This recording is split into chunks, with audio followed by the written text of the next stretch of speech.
vamos lá. E qual que é a diferença, então, de ação para fundo imobiliário? Fundo imobiliário, tá, galera? Presta atenção que é o seguinte. É um tipo de investimento em imóveis, em ativos imobiliários que você faz na Bolsa de Valores, tá?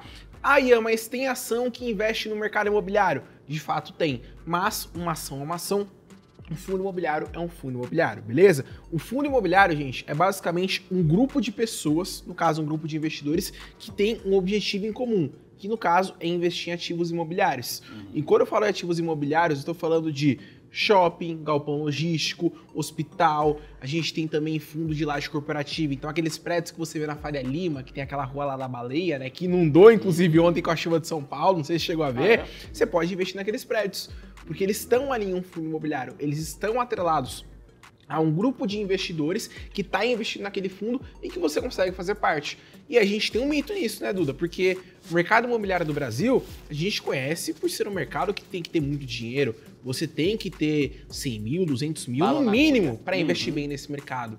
Em fundo imobiliário, não. Por quê? No fundo imobiliário, você pode começar a investir com 10 reais, com 50 reais, com 100 reais, porque ele é um investimento muito mais acessível que você tem para investir no mercado de imóveis. Então, esse esquema de você investir em um fundo imobiliário, você investe também no mercado imobiliário. E a gente sabe que é um bom mercado que a gente tem aqui no Brasil também. Mas aí, não tem um bagulho que tem fundo que é de tijolo, fundo de não sei da quanta? Qual que é o esquema dessa diferença aí? Vamos lá, a gente tem vários tipos de fundos diferentes, tá? Vamos falar aqui dos principais. Hoje eu posso citar 3 aqui para vocês, que no caso é o fundo de tijolo, o fundo de papel e também o fundo de fundo. Acho que hoje seriam os 3 principais que a gente tem. Tijolo, papel e fundo de fundo? Tijolo, papel e fundo de fundo. Vamos explicar. Tijolo, papel e fundo. Fundo de fundo, é. Não, e é super intuitivo. Por quê? Tesoura, papel, você começa a viajar, né? Aí já começa aqui, ó, na mão. Tijolo. Eu acho, Duda, que é super intuitivo. Porque o tijolo, gente, o que é o tijolo? Imóvel físico. Então, um prédio é imóvel físico. Um shopping, ele é físico, um galpão, ele é físico, uma laje corporativa, que é um escritório físico. Então, tudo que é tijolo é imóvel físico por si só. Então, shopping, galpão, empresa, logística, tudo isso acaba sendo um fundo de tijolo. Um fundo de papel, geralmente, ele é um fundo que acaba tendo contratos que estão envolvidos no mercado imobiliário. Então, geralmente, alguns fundos de papel, eles também têm alguns ativos imobiliários ali, por conta de permuta financeira, até mesmo o MXRF11, que é o fundo mais famoso do Brasil. Mas, ao pé da letra, um fundo de papel, ele está investindo em recebíveis imobiliários. Então, o mercado de imóveis ele está atrelado ao índice do IPCA, ao índice do IGPM, do CDI, do Selic. Então, são todos os indicadores de juros, de inflação, estão atrelados no mercado imobiliário. E esse fundo de papel, ele acaba tendo contratos que envolvem esse tipo de coisa, tá? Também tem um outro que eu lembrei aqui agora, que é o fundo de desenvolvimento, que já é um fundo um pouco mais arriscado pra galera. O mais usado é o de tijolo? O mais usado é o tijolo. Eu acho que o mais usado é o tijolo, o queridinho é o de papel, porque paga bons dividendos, e pra quem tá começando agora é o FOF. O que é FOF? O FOF é o fundo de fundos. Porque você vai investir em um fundo, Duda. Pensei que era o nome do urso que você tava na foto. Do FOF? Lá, FOF, O tigrão lá, assim, ó. FOF eu não conhecia. O FOF, cara, você basicamente investe em um fundo que investe em outros fundos imobiliários.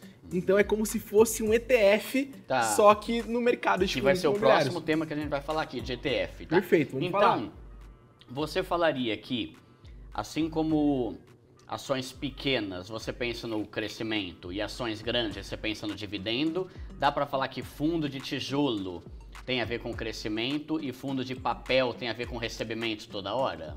Eu acho que sim. Porque se fundo de papel que paga dividendo melhor, qual o benefício de investir no fundo de tijolo? Exatamente. A valorização do imóvel?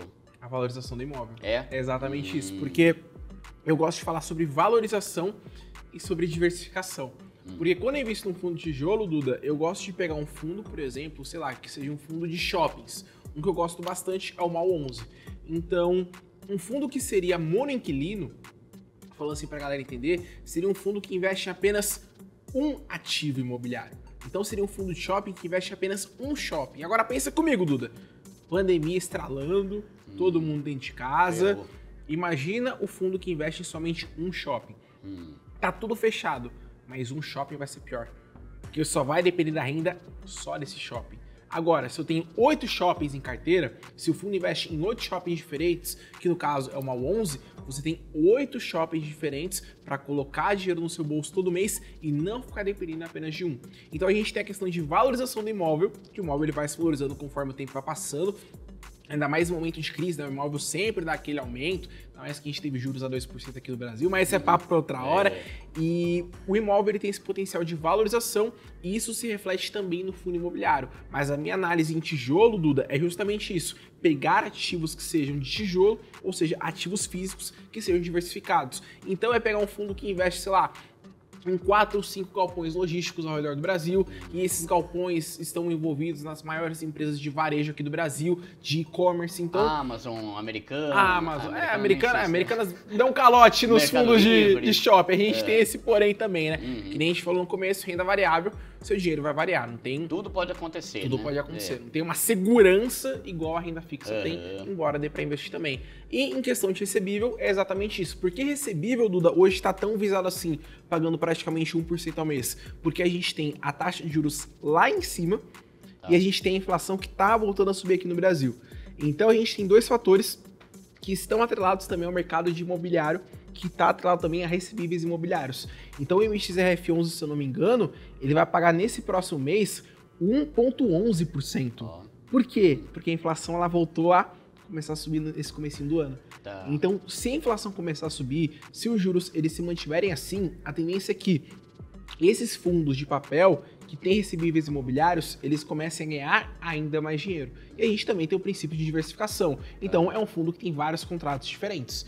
Então, tem vários contratos diferentes, ele vai ganhar dinheiro de várias maneiras diferentes. Eu acho que a gente tem esse foco quando a gente fala de tijolo e também sobre o papel. E de certa forma, o fundo imobiliário ele é mais conservador do que ações, né?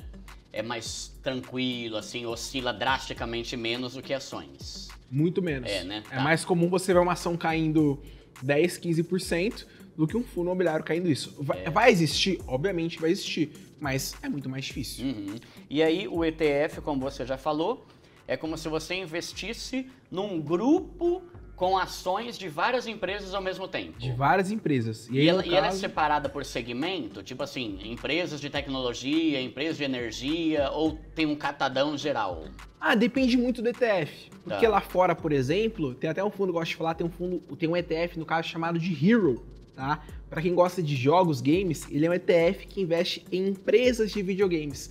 Então, quando você investe no Hero, você investe na Nintendo, você investe na Capcom, você investe, se eu não me engano, na empresa do Roblox, na Take-Two, né, também, que é a empresa ali do GTA, do Red Dead, que está por trás da Rockstar. Então, o ETF, ele pode servir de várias maneiras diferentes. Tem, por exemplo, o Tech11 aqui no Brasil, que é um fundo que investe em empresas de tecnologia, que no caso é um índice que a gente tem. Então, cada fundo ele tem o seu determinado índice. E cada índice tem o seu foco, tem a sua ação. Então, quando a gente fala de S&P 500, são as 500 maiores dos Estados Unidos. Então, obviamente, tem mais empresas de tecnologia, que é o foco dos States. Agora, aqui no Brasil, se a gente parar para ver, o foco é diferente. É banco? É banco. E energia? É banco e energia. Então, você pega um BOVA11 da vida, que representa o índice lá do Ibovespa, que é aquele índice que sempre todo mundo vê que está 100 mil pontos, 100 e alguma coisa. As maiores empresas do Brasil, elas são representadas no BOVA11. Então, quem vai estar lá no BOVA11? Petrobras, Vale, Itaú, Bradesco, as maiores empresas do Brasil praticamente.